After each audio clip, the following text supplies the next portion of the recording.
Salut les athlètes, les parents d'athlètes. J'espère que vous allez bien. Je vous fais cette petite vidéo-là parce que, comme à chaque année, je fais toujours cette petite vidéo-là parce que je ne veux pas prendre de votre temps puis vous inviter lors de l'essayage comme avant. Ça prenait super du temps. Là, de cette façon-là, vous pouvez regarder le vidéo puis le regarder chez vous quand bon vous semble, puis mettre ça sur pause, aller vous chercher un petit drink, revenir, peu importe. Ce que j'aimerais par contre, c'est que vous invitiez votre athlète à venir regarder cette vidéo-là parce que c'est pour vous deux, puis vous faire comprendre un petit peu ce qu'on va faire cette année. Moi, j'aime ça à chaque année faire ça. Pourquoi? Parce que je pense que ça coûte déjà assez cher. C'est un bel investissement, mais en même temps, c'est le fun de savoir dans quoi vous vous êtes engagé, dans quoi vous vous êtes inscrit. Tant pour vous, les parents, puis d'ailleurs, merci de votre confiance, mais tant pour aussi pour les jeunes, que peut-être c'est des jeunes qui l'ont demandé, qui voulaient venir. Je suis très content de ça parce que c'est important que ça soit clair que s'ils viennent, il faut que ça vienne d'eux parce que c'est tough. C'est tough. C'est un camp qui est tough. Euh, Puis c'est le même qu'on construit nos athlètes, qu'on développe nos athlètes depuis une couple d'années. Puis je pense que notre succès repose beaucoup sur ça, sur comment les athlètes évoluent, parce qu'on ne travaille pas juste au niveau physique et performance, on travaille aussi sur l'aspect mental, puis c'est quoi devenir un athlète. Certains se rendent compte que c'est pas pour eux, il n'y a rien de mal là-dedans, mais c'est trop tough pour eux autres. Il y en a d'autres qui adorent ça, qui reviennent, puis ça va peut-être être la 7e année que je les vois parce qu'il y a tout un processus à travers Gaia 360. Mais bref, merci aux parents pour votre confiance. Les jeunes, je suis super content, mon athlète, que tu viennes t'entraîner avec moi cet été. J'ai vraiment hâte. Euh, je m'excuse, cette année, c'est pas que c'est à la dernière minute, mais tout ne va pas toujours comme on veut.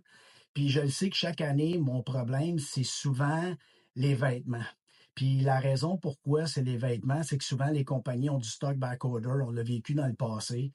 Et là, j'ai essayé de m'y prendre d'avance, puis une chance parce que j'ai su qu'il y a bien des vêtements qui étaient à backorder, que je sais, même à ce jour, ils sont même pas disponibles. Alors, pour les t-shirts, pour leur glace, il a fallu que je fasse un compromis, puis que je travaille avec une nouvelle compagnie, etc. Mais bref, ça fonctionne, tout fonctionne. Là, j'ai acheté les vêtements d'avance. Puis quand vous allez venir, on va se croiser les doigts que je vais être capable de donner des vêtements à tout le monde. Puis sinon, je vais refaire une autre commande avec ça. Euh, Qu'est-ce que Goya 360, le camp de préparation? Le camp de préparation, c'est un camp pour te préparer pour ton camp de saison régulière. Ça veut dire qu'au mois d'août, mois de septembre, tu vas être top shape, tu vas être prête à aller faire face à la musique, tu vas être en forme, puis on va être prête à faire face à toute la musique.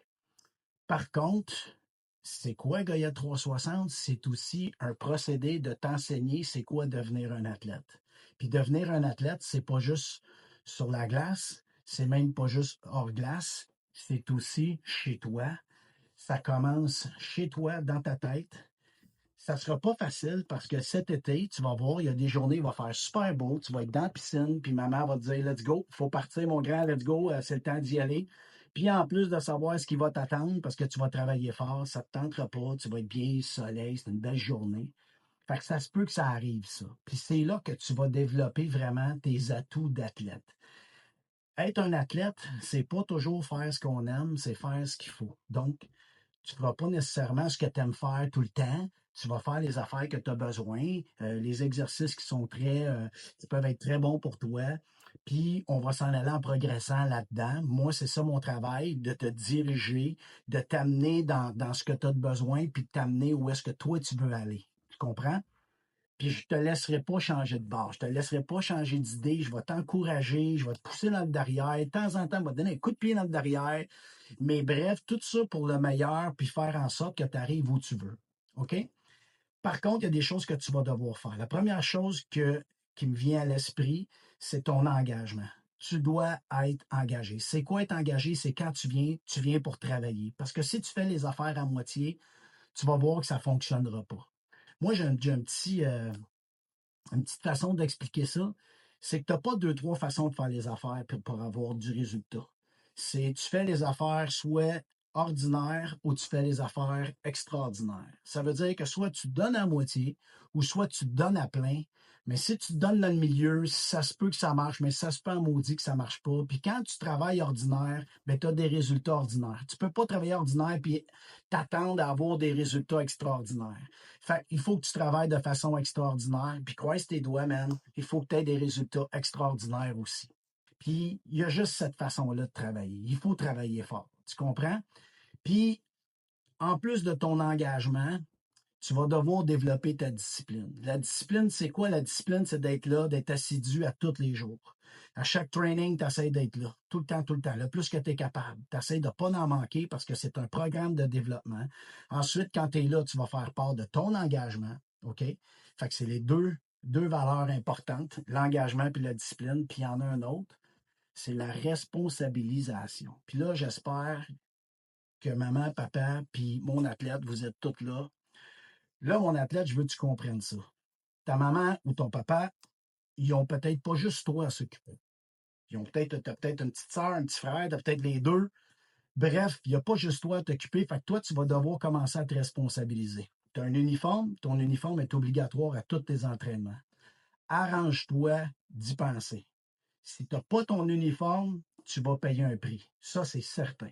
Tu vas faire des push-ups, tu vas faire quelque chose, mais tu vas faire un prix. Ça, c'est pas pour être méchant, c'est pour te faire comprendre que c'est important. Ça fait partie de ton développement, de développer ta discipline, puis de développer beaucoup ta responsabilisation. C'est toi qui es responsable et non les autres. Arrive pas en me disant Ouais, mais mon suit était sale parce que c'est à toi d'aller voir maman, de dire maman, j'ai besoin de mon soude, prends ton soude dans le linge sale, viens t'entraîner avec. De toute façon, tu vas tellement avoir chaud, ça ne fera pas une grosse différence. Puis moi, je m'en fous, hein, le stock de hockey, on sait qu'est-ce que ça sent, fait que ça ne me dérange pas si ça sent pas bon. L'important, c'est que je veux que tu aies ton uniforme. Il n'y a pas personne qui se présente pas avec l'uniforme. OK? L'autre affaire qui est importante, amène ta bouteille d'eau, amène ton tapis, amène ton foam roller, fait que tu as de l'équipement. Tu dois faire attention à ça, puis tu essaies d'y penser. OK? Ça, c'est très important. Fait que jamais je vais blâmer tes parents. Jamais je vais blâmer maman, papa pour ce que toi, t'as oublié. Ça marche? Fait que assure-toi que maman, papa, c'est eux qui gèrent. De dire, maman, as-tu mon affaire? J'ai-tu mon foam roller? J'ai-tu mes shorts? Je suis prêt? C'est toi, il faut qu'il soit prêt. OK? Puis ça va être comme ça de plus en plus. Si tu commences élite, tu vas voir, c'est ça dans le camp performance, c'est ça dans le camp à la pro, c'est tout le temps ça. Ça, c'est une des règles. Tu dois être à ton affaire, puis tu es responsable de tes choses. Autant tu es responsable de ton développement. C'est bien beau le programme que tu vas faire, même si je te donnais le programme à McDavid, mais si toi, tu ne travailles pas, si toi, tu ne te responsabilises pas à faire le travail comme il faut, ça ne marchera pas. Puis ça ne sera pas le programme qui n'aura pas fait la job, c'est toi. Fait que ça, c'est important que tu comprennes ça, que tu es responsable de tes affaires. OK? Maintenant, au niveau des entraînements, on a des entraînements hors glace pour les groupes élites et performance les lundis puis les mercredis. Non, le lundi puis les jeudis. Les entraînements hors glace, tu te présentes 15 minutes à l'avance avec ton foam roller, avec ton tapis, puis avec ta bouteille d'eau. Ça, c'est hyper important, ta bouteille d'eau, parce que tu vas voir qu'il fait chaud. Il y a des fois, il fait hyper chaud. Il n'y a pas d'air climatisé dans le stade. Puis la raison pourquoi je le fais là, c'est qu'au moins le sol, il n'y a pas de danger de blessure. C'est droit. On n'est pas dans une cour d'école. On n'est pas dans un gazon tout raboteux. C'est clean. On est capable de travailler là. Si tu as une ceinture MyZone, je vais y revenir plus tard, apporte-la, assure-toi de l'apporter. Et puis, tu es là 15 minutes avant. OK? Une fois que ça, c'est fait, la glace, c'est le mercredi. À chaque fois que tu es sur la glace, tu arrives 30 minutes d'avance. OK? 30 minutes d'avance. Maintenant, les parents, essayez d'être 30 minutes d'avance. OK? Ça m'est arrivé souvent l'année passée, les gars, ils arrivent à la dernière minute. Là, je veux qu'on soit clair ensemble. Ça fait partie de la discipline de votre enfant, mais ça fait aussi partie de la discipline pour vous. Si le gars, il arrive en tasse à la glace, je le débarque. J'ai pas le temps, on est 30, c'est beaucoup, j'ai pas le temps de répéter. S'il manque de l'info, je suis obligé d'y faire de l'info à lui. Non, il faut qu'il soit là à l'heure. 30 minutes avant, il s'en vient, il s'habille. Quand que la porte rouvre et que le monde embarque sa glace, je veux que tout le monde soit prêt. S'il n'est pas prêt, c'est déjà arrivé l'année passée. S'il y a quelqu'un qui n'est pas prêt, il arrive sa glace à la dernière minute, il débarque et il s'en va chez eux. S'il veut regarder la pratique, il peut regarder la pratique. Ça fait partie de la discipline, ça fait partie de sa responsabilité, ça fait partie de son engagement. Il faut qu'il soit sa glace à l'heure. L'autre affaire, les parents. Vous avez le droit d'aller attacher les patins. Après ça, je ne veux pas aucun parent dans le couloir. OK? Puis il faut qu'ils apprennent, moi, ce que je vais leur apprendre également, c'est qu'ils doivent apprendre à vivre ensemble. Ça veut dire l'histoire d'intimidation. Ça, l'intimidation, pour moi, c'est zéro. Si j'entends un cas d'intimidation, ça va vraiment pas bien. Ça se peut bien qu'ils se fassent mettre dehors sans même que j'écoute ce qui s'est passé. Ça ne me tente pas. J'ai pas envie de niaiser avec ça. Puis pour moi, ça, c'est un manque de respect, autant à moi, à mon équipe, qu'à lui, qu'à vous, qu'à ses teammates. C'est la même affaire. L'intimidation, là, ça n'a pas de place. C'est terminé, ça, ce niaisage-là. Fait qu'on n'en veut pas. Puis ça, les jeunes, vous allez être au courant. Je vais vous le dire souvent. Je vais vous en parler au début de la saison. Puis je veux que ça soit très clair. Très clair. OK? Ensuite de ça, au niveau des entraînements. Les entraînements sur glace, j'ai divisé les groupes sur glace et hors glace différemment. Je vous explique. Quand on est hors glace, on a deux divisions, c'est la élite et la performance qui regroupent 3 groupes d'âge. Mais sur la glace, j'ai eu tellement d'inscriptions que j'ai divisé les groupes. J'ai refait un autre groupe supplémentaire en prenant les 3 âges. J'ai pris ces 2 âges-là, le plus vieux du groupe élite, les plus jeunes du groupe performance. Je les ai mis ensemble, puis j'ai fait un groupe sur la glace de façon à ce que j'ai maximum 30 joueurs sur la glace. Parce qu'à plus que ça, je l'ai essayé l'année passée, pas parce que j'étais de mauvaise foi, mais c'est surtout parce que, je vais être bien honnête avec vous, j'ai beaucoup de misère à dire non à du monde. Puis ça, c'est mon problème, là. J'ai beaucoup de misère à dire non à des gens, surtout des jeunes, puis surtout, souvent, on parlait de responsabilisation tantôt. Souvent, c'est mes anciens qui sont toujours en retard à s'inscrire, même si je poste à tous les jours, j'envoie des emails, je fais « Ah, je ne l'ai pas vu », bien souvent, ça me met en trouble parce que c'est déjà plein. Ça va vite. Quand je vous envoie, là, puis là, je vais le dire à tout le monde, quand je vous envoie les emails de vous dire, vous êtes prioritaire, je vous le jure, vous êtes prioritaire, puis faites ça vite. Faites-les en paiement, donnez juste un petit paiement pour réserver sa place. Cette année, ça a été à la vitesse de la lumière. Fait que je me suis fait prendre, puis là, j'avais des gens qui m'écrivaient, des gens qui ça fait 4 ans que j'ai, puis là, ah, je ne l'ai pas vu. Ben là, j'ai le cœur qui me fait 3 tours. Puis là, je veux le prendre pareil, fait que je les embarque, mais le problème, c'est que là, ça risque d'être touché. Où ça risque d'être touché, c'est sur la qualité de mon travail parce que je ne peux pas me diviser en 18. Mes jeunes sont super fins. Je les trouve quand même bons. On s'améliore d'année en année, je trouve, mais vous rendez la tâche difficile. Fait que ce que j'ai fait, je l'ai divisé en 3, puis chaque année, maintenant, il n'y aura pas plus que 30 personnes sur la glace. Sur le terrain, j'ai pas de trouble sur le terrain parce que le terrain, il est énorme. J'ai juste à rentrer des coachs de plus, puis je suis capable de garder mon ratio d'athlètes à, mettons, 8 par station, par coach. Ça se fait bien. J'ai de l'équipement en masse. On est capable de faire de quoi de vraiment sharp, puis tout le monde va travailler fort quand même. Fait que ça, ce bout-là, ça va bien. OK? Donc, 2 groupes hors glace sur le terrain, mais 3 groupes sur la glace. Ensuite, la ceinture MyZone. C'est quoi la ceinture MyZone? C'est un moniteur cardiaque. Puis pourquoi le moniteur cardiaque? C'est que ça m'aide à faire comprendre aux jeunes comment ça fonctionne, comment eux fonctionnent, l'importance de la récupération, c'est quoi une fréquence cardiaque, c'est quoi être dans le rouge, c'est quoi être à vitesse 90-100 d'intensité, c'est quoi être à 60, combien de temps que ça devrait me prendre entre mes exercices ou quand je reviens au calme, je vais essayer de faire ça vite, comment je suis capable de déterminer je suis plus en forme, bien pour moi, ça, c'est tout des chiffres, des metrics, c'est comptabilisable, puis on est capable de faire de quoi avec ça, puis ça apprend aux jeunes à faire de l'exercice, puis de façon efficace. OK? Maintenant, je ne veux pas utiliser ça comme source de compétition, je vais utiliser ça comme source de motivation. Je ne veux pas non plus que les gens se rendent... je l'ai fait l'année passée, je les ai donnés avant le camp. Puis là, il y en avait qui étaient déjà partis à courir pour ramasser des points parce que tu peux accumuler des points avec ça. Puis c'est vraiment le fun parce que la compagnie MyZone, elle te donne des points. Tu deviens gold, tu deviens ci, tu deviens ça, tu montes.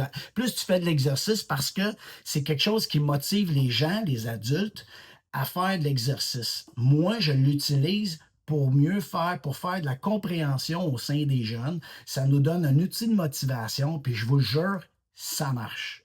Ça marche très bien. Il y a un parent l'année passée, il m'a dit hey, je ne vois pas l'utilité, là. Ben, son gars ne l'a pas eu, puis il a trouvé sa plate toute l'année. Parce que toute l'année, à chaque fois qu'on fait des exercices, je les amène au tableau, on travaille avec le tableau. Il y a des fois, on fait des exercices que le jeune n'a pas le droit de partir faire son exercice tant que sa fréquence cardiaque n'a pas descendu. Fait que ça le force à mieux respirer, il apprend à respirer. Puis aussi, ça l'aide à comprendre c'est quoi être à 90-100. À ta 90, il y a un parent qui me disait ça, il est bon, il faut qu'il monte dans le rouge. Mais dans le rouge, c'est pas toujours bon, là. Il n'y a pas besoin d'être toujours dans le rouge. Il n'est pas obligé d'être tout le temps à 100 000 à l'heure. Dans le fond, ce qu'on veut, c'est trouver l'efficacité entre les deux, entre l'intensité, la capacité et l'exécution. C'est important, parce qu'il est trop fatigué, il exécute tout croche. Fait que des fois, c'est pas la meilleure chose. Fait que bref, à travers la ceinture MyZone, on travaille ça. Si vous la voulez, vous pouvez vous la procurer. Je vous ai envoyé le lien. Vous pouvez vous la procurer sur ma boutique. Vous rentrez le code parce que je n'ai pas le droit de le faire. Je n'ai pas le droit de le vendre moins cher que eux, le prix qu'ils vendent. Mais moi, je le vends moins cher en faisant un code promo. Fait que ça passe. Ils m'ont donné la permission. Fait que chaque année, je le fais comme ça pour que ça soit moins cher. Fait que vous pouvez vous la procurer sur la boutique. Mais là, n'hésitez pas. Faites pas, ouais, mais on va voir si mon gars. L'année passée, ça a été un char, on a essayé de faire ça. Il y a des gens qui l'ont eu à milieu de la saison. Moi, je n'ai pas de contrôle là-dessus. Ça vient d'assez loin, ça. Puis des fois, il y a même un colis qui s'est perdu. Fait que c'est un peu de la merde quand vous attendez puis qu'on commande plus tard. Si vous ne le voulez pas, vous ne le voulez pas. Mais je vous le dis, une fois que les jeunes ils se voient là, ils capotent, c'est intéressant, puis je suis capable d'avoir leur attention, puis je suis capable d'améliorer, si on veut, leur engagement face à l'entraînement avec ce produit-là, puis je ne vais pas l'enlever, mais je ne le mets pas obligatoire. OK? Fait que c'est votre choix. Puis je sais que ça coûte cher à la longue avec tout ce que vous avez à payer. Je suis capable de comprendre ça. Il y a quelqu'un qui me demandait, ça marche-tu avec la montre Polar puis les autres? Non, ça prend celle-là pour être sur mon gros board de 24 pieds. C'est ça que ça prend. Tu n'as pas le choix. L'autre affaire, pour les entraînements, ça vous prend un foam roller, puis ça vous prend un tapis.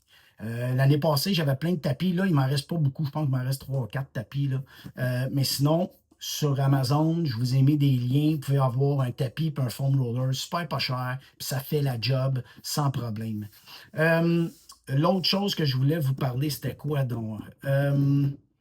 À partir de là, tout va bien. Quand vous allez venir pour l'essayage des uniformes, ben, vous allez les essayer sur place, puis vous allez repartir avec vos kits.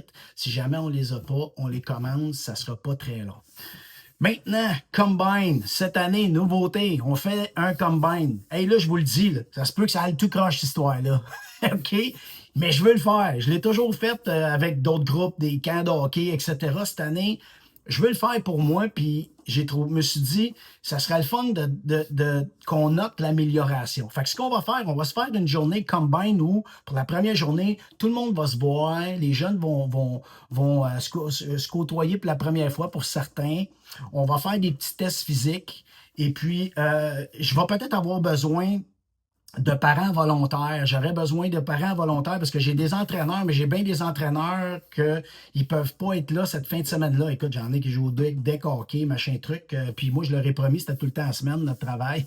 Fait que j'ai pas tous les entraîneurs. Fait que si j'avais si j'ai des parents qui sont volontaires, là, faites-moi là savoir, envoyez-moi un email. En fait, c'est qu'on va diviser, pareil comme la glace, on va le diviser en 3 groupes parce que c'est quand même long de passer les jeunes. On va avoir 3 groupes d'à peu près 30.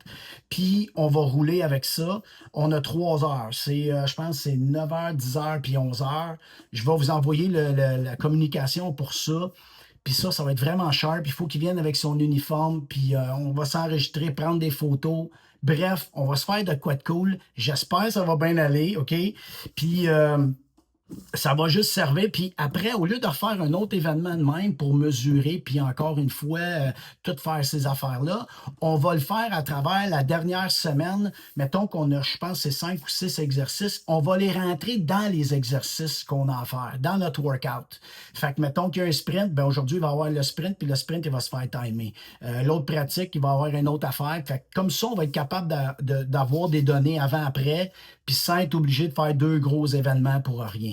OK? Fait que ça va être le samedi, je pense que c'est le 31. Je vous ai envoyé le email là-dessus, mais je vais vous renvoyer d'autres informations. J'essaie de vous en envoyer le moins possible parce qu'à un moment donné, ça vient perdant. Il y avait une autre affaire, oui, bien important. Très, très, très important. Puis je vais essayer de ne pas être trop émotif là-dessus. Ça va pas bien pour mon garçon. Puis je voulais juste vous dire que ça se peut cette année qu'il y ait des moments que je puisse pas être là. Puis croyez-moi, c'est pas parce que ça me tente pas. Je tripe tellement à faire les camps. J'aime tellement ça. J'ai tellement hâte d'ailleurs de commencer. Ça se peut que je sois pas là. Puis mon équipe est avertie. Moi, ce que je vous demande, c'est d'être indulgent avec mes entraîneurs. C'est facile de juger. Ah, ils sont pas bons, ils sont pas ci, ils sont pas ça, mais je vous le dis, si vous seriez sur le terrain quand ça grouille, quand ça part, c'est pas toujours évident. Moi, je suis habitué de le faire. J'ai Francis qui me gère ça de main de maître. Il est vraiment bon. Mais en même temps, il n'a pas mon expérience, mais il se donne au maximum. Il donne son 100%. Mes autres jeunes coachs, c'est pareil. Puis je pense que les gens, comme l'année passée, les jeunes, c'est arrivé quand on a découvert que Mathis était malade. Tout le monde a été sharp. Puis ça m'aide beaucoup à passer au travers, puis ça m'aide à garder le fort. Fait que si ça arrive cette année, je vous demanderai un petit peu d'indulgence, puis soyez cool avec mes coachs. C'est pas évident de trouver du monde, puis j'y trouve bon, moi. Moi, j'y trouve fin. Fait que sur ça, ben écoutez, c'est ça pas mal pour le camp. Si vous avez des questions, gênez-vous pas pour m'appeler. Puis ça se peut des fois que je fasse des erreurs dans les affaires. J'essaie d'être ça à coche au bout, mais c'est ainsi, c'est assez compliqué avec tout comment ça roule, puis ça va vite en tabarouette. Puis j'ai pas toujours, comme je vous disais, avec les compagnies qui scrapent, puis l'autre qui me qui peut pas me donner ci, qui peut pas me donner les journées, etc. Je vous dis, je vous en parle pas trop, mais c'est pas facile, mais quand même, je pense qu'on est capable de faire de quoi de vraiment sharp. On va avoir une belle été. Merci encore de votre confiance, mon athlète. J'espère que tu es prête. Puis j'espère que tu as hâte parce que moi, j'ai hâte en tabarouette. J'ai bien hâte de te voir. Puis c'est un rendez-vous. On se voit le 31 pour le combine, mais on se voit pour les vêtements lundi prochain. Salut.